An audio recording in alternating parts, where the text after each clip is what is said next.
Со надписи учака вандализирано културно-уметничкото друштво Српски вез во Куманово, Стоилковиќ бара најстроги санкции.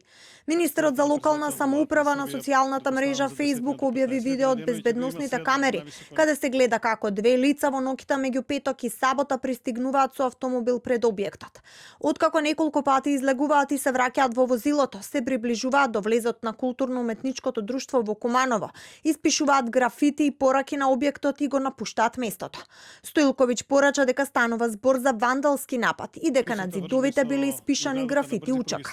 Ксенофобијата со примеси на шовинизам константно присутна во јавноста, посебно изразена последниве 2 години од учеството на Демократската партија на србите во Македонија во владата. Пропратено со незаслужениот молк на јавноста, почнува да дава видливи резултати кои се многу поголеми од вандализмот на оваа дивљачка хорда, чие насилство, деструктивно и нецивилизирано однесување врз имотот и просториите, каде со фолклор се занимаваат повеќе од 200 деца.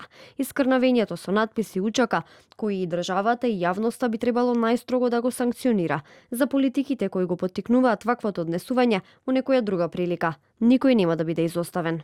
За сега нема информации кои се сторителите. Од МВР за ТВ24 порачаа дека се преземаат мерки. Настанот е пријавен во СВР Куманово, извршен е увид и се преземаат мерки за расчистување на случајот.